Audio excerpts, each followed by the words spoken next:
Welcome back. Up next, a preview of the 2018 Fairhaven Homecoming Day Fair, scheduled for Saturday, June 30th, in the general area of the Town Hall from 10 to 4. Speaking with us today is the chairperson of the Homecoming Day Fair Committee, Dr. Barbara Acksen. Dr. Acksen, welcome. Good to see you again. Thank you. Nice to be here. This is a one-day fair in Fairhaven. It's now in the hands of the Fairhaven Improvement Association, but it wasn't always that way, was it? No, actually. Well, the first fair started in 1903, and it was called the Coming Home Fair, and it was an elaborate event. It went for 4 days, and it was run by a committee, including the churches, and every day they had something different. They had a church service, they had a parade, they had an art exhibit, they had vendors who were selling wares, they had trolley rides through the town, not to mention a play upstairs, and also steamboats going up and down Fairhaven Harbor. We'd like to see that again. That was a big event. Yeah. That was a big event, and it kind of went for a few years and then died out. And then when we had the centennial for the nation, we formed a group formed what they call the Colonial Fair, and they had about 47 vendors and a few food vendors, and they did all kinds of things from bygone eras, woodworking and stuff, to illustrate that. And after that, the Improvement Association came in and grouped with people, and we decided we wanted to bring back the Homecoming Day Fair. That's what they decided to call it. And we tried to sort of put the best of the 4 days into one day. Yeah. I'd like the boats up the harbor. That's a great idea. I would love that. If anybody's out there, call me. All right. So really the present version of the fair really started 1976 and has That's right. moved forward now. Yeah. It's called the Homecoming Day Fair because, oddly enough, many people do return to Fairhaven for this event. Now, well, I've always said Fairhaven, the name says it all. Yes. And I think a lot of people feel the same way I do. But a lot of people do come back. Yeah, I think that's what makes it so special and has made it so special for over 40 years, is that things are planned around the Homecoming Fair. So most of the reunions are around the Homecoming Fair. People get married. We actually had somebody a couple of years ago wanted to ride on the fire truck, because we have fire truck rides. They rode up to Fort Phoenix after their wedding. And there are all sorts of other things that family reunions are planned. So it really is a special time, and people, if you talk to them about it, their eyes light up, and they'll tell you what events they have planned around that.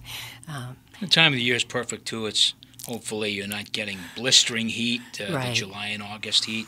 Yeah. And but it's still very nice weather.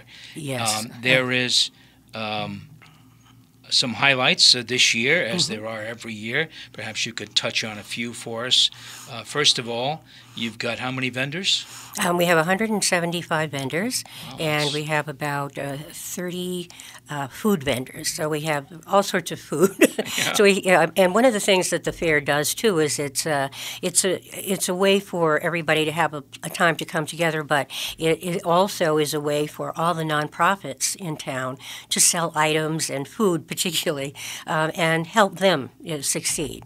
So we have the traditional stuff that a lot of the nonprofits do, like hamburgers and hot dogs, lobster rolls, strawberry shortcake, cazuela, linguiça, fava beans, and stuff like that.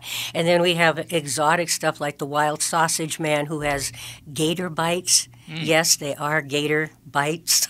It's coming. Yep, and we have people making artisan bread, so I think that's going to be very popular.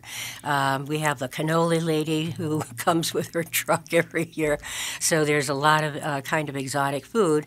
And then every year, too, we have a lot of returning vendors, but we always like to get new vendors, so we have some interesting things. Hair buns are a big thing now. We have somebody who has created a handmade item to help men and women make hair buns, so that's going to be that.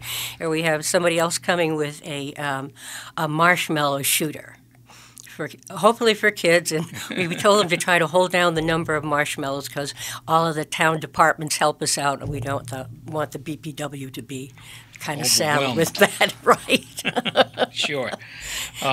So, and there's also a great deal of entertainment. That's right, because that was part of the original homecoming fair. So we have entertainment from 10 till 4, and we have a variety of people. We have a young, two young girls called BLC, and well, there are three of them. They sing together, and they were part of the Steps in Time. We have Scott Parker, who is very popular. He does acoustic music, Voices in Time, which is a larger group. And then we have the new group this year, the Notable Blend Charge, and they're an acoustic, an a cappella group that are going to sing. And then, of course, we have some local favorites, Ed Dillon, and we finish off with Pumpkinhead Ted. Everybody's dancing by the end there. Sure. So it's a lot of different things for all kinds of folks. It's not an event that you go to, and 10 minutes later you say, well, what else are we going to do? People are going to... always something to do here. And we also have an art show that's on the lawn of the Unitarian Church, and it's juried, so we have good judges that come in, and prizes are awarded, and the artists can sell their wares. And also the Unitarian Church has tours at the time, and this year there's going to be a shuttle bus that's going to take people from Northeast Maritime up to the high school so they can take tours of the high school. Now, of course, if you live in Fairhaven, you say, what's the big deal? But the fact is, the Fairhaven High School is a historic building, especially I don't know if they call it the old section, but I'm going to call it the old section. Well, right, the old section. But it is, this building was built, donated to the town of Fairhaven by Henry Huddleston Rogers. That's right. And it is a piece of the town's history. Right, and that's a magnificent building. I mean, where do you go and find Carrara marble staircases and painted stained glass windows? I think even I went to Fairhaven High, and we didn't have graffiti because I think everybody realized we had something special. And then you would sit in room 7, which in those days was the study hall room, and you would look up at the entirely carved marble ceiling. It was just magnificent. Yeah. So we're really fortunate in Fairhaven. And actually, tours of the buildings were part of the original home fair in 1903. Great. So that's a tradition that being revived in this year's Homecoming Day fair. Yeah. This is Townsquare Sunday. I'm your host, Jim Phillips, and my guest is Barbara Acksen, chairperson of the Fairhaven Homecoming Day Fair, which is happening Saturday, June 30th, from 10 to 4 on Center Street, the town center really, in the town hall area, that whole area there. It's going to be a very active, very busy place on that particular day. So the first event was a 4-day event. Yeah. How about a 2-day event? Could that happen again? Well, actually, when we had to cancel one year, and people said, why couldn't we do it the next day? And part of the difficulty is that that whole weekend is planned, so there are things on Sunday. And, for example, they have the Hall of Fame up at the Century House where awards are given to people who are athletes or life achievers. And then there's an all-class breakfast, so a lot of the people trying to get people back for 2 days has been a daunting affair. Not that we haven't certainly discussed and also vendors may have other dates. The vendors, Sunday, a lot of the vendors do, and our vendors come from all over. I mean, we've had people come from Maine, especially years back when Myra Lopes was our chairperson, and she and her husband for many years. And before the internet, you wrote letters, but now that it's on the internet, we really get people from quite far away who are interested in coming. So. And we like to have new people. Sure. So.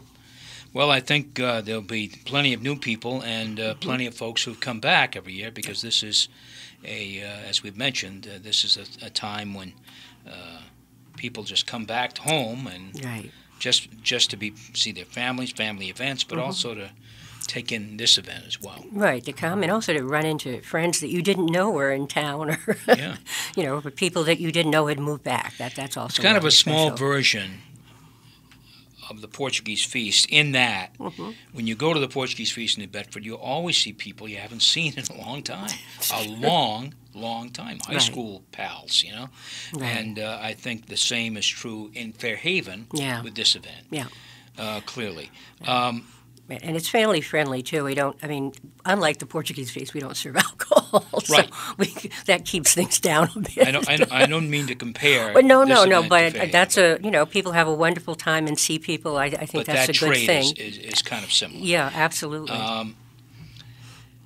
Vendors, of course, I'm sure pay a fee for coming in, and people who offer, whether it's food or some other right. crafts or whatever it is.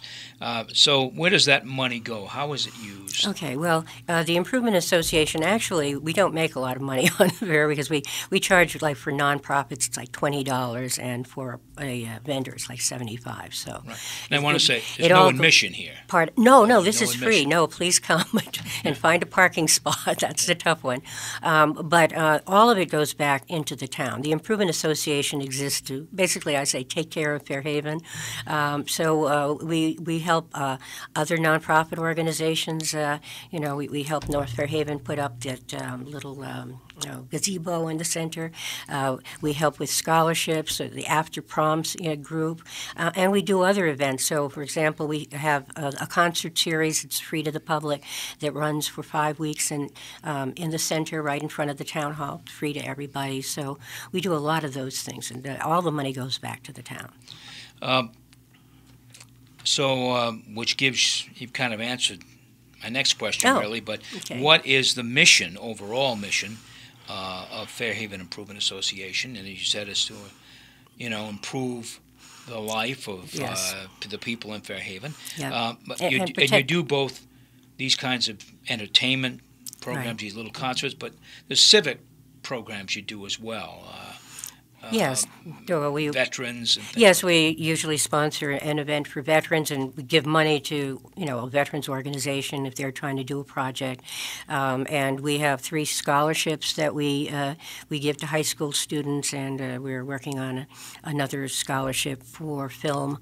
And we also, basically, if an organization comes to us, they can write a letter and say that they need money for something, and we'll review it, and we'll usually give them some money. Well, that's great. Yeah. So now you're working on a scholarship for film. Mm-hmm. And is this for a Fairhaven High School student? Yes. Yeah. And their instructor is Drew Furtado. Yes, that's right. Drew worked for me way back. Oh, really? Yeah. Okay. When we were at cable TV. Oh, all right. He's a wonderful instructor. Oh, that's lovely to hear. And he is he has won some. Has it been Emmy Awards for students? Yes, a number of the students have won Emmy Awards. Yeah, the students That's have won Emmy right. Awards Yeah.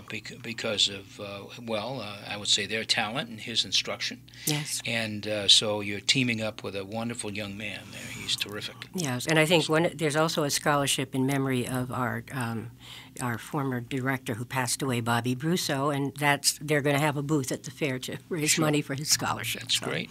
Yeah. Dr. Acksen, where can people go for more information about the Fairhaven Homecoming Day Fair? Okay, well, I think they can go to our Facebook page, which is the fairhavenhomecomingfair.org, and they can also go to the Fairhaven Improvement Association page because there's a link to that. So, you have, as you mentioned, we talked about the 2-day thing versus a 1-day thing, and there are some real solid reasons why maybe it's a tough one. That might not happen, but if it could happen, I think it'd be a great thing. That's what everybody asks. They said, well, couldn't we go later? We can't go later because so many of the people, I have people on my committee, they have to go to their reunion. And the first year I was the fairmaster, I got to my 50th reunion, like an hour and a half late. I had to close the fair. So, but, there are those kind of logistic things. But perhaps maybe if we did 2 days and people could plan around it, that might be something. Everybody wants to stay, that's for sure. Yeah, I really, 2 days. All right, 4 days. That's a little much. 4 days, but 2 days, I think would be fun. I'll bring that back to the members. So the makeup of Fairhaven Improvement Association. Who makes up that board of people? We have people, well, Fairhaven's funny because we have a whole bunch of improvement associations. We're the original one, right. and there's North Fairhaven, and then there's East Fairhaven, and then there's West Island. And we have people from all over town. Somebody wants to become a member, they join. Please, if anybody's out there, please become a member. And we did have a Fairhaven Junior Improvement Association for youngsters, and we're trying to do that now. And as a matter of fact, I just went to the East Fairhaven School, and we give Myra Lope Citizenship Awards and Fairhaven Junior Improvement Association pins to youngsters who demonstrate good citizenship and caring. So we're trying to, build that in. And we do have a committee, so I'd like to thank my committee who worked really hard on the fair. Yeah. And I did visit those the website and also Facebook. And are there any more room for vendors, or are you topped out now? If somebody wants to contact us, well, listen, we had somebody who came in the day before last time, so if we have a space, we'll put you in. And there's always sometimes logistics. Last year we had the bell, where the bell was a big, 800-pound thing, so we had to really find a particular place to put it. But if somebody can do it, they're working a 10-by-10 space, which is what we have them all marked off for, and we'd be happy to entertain that.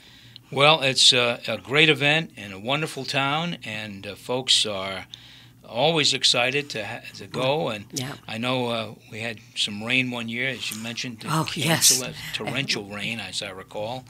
But, we're not we'll going to all rain pray this for year. sun this time. Please, I already looked. Last year I was up half the night with M.L. Barron giving me weather reports. So this year I already checked the 10-day forecast. It looks really good. That's great.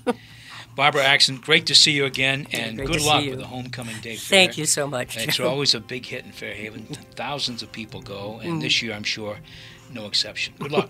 Thank you. Don't go away. Townsquare Sunday returns in just a moment.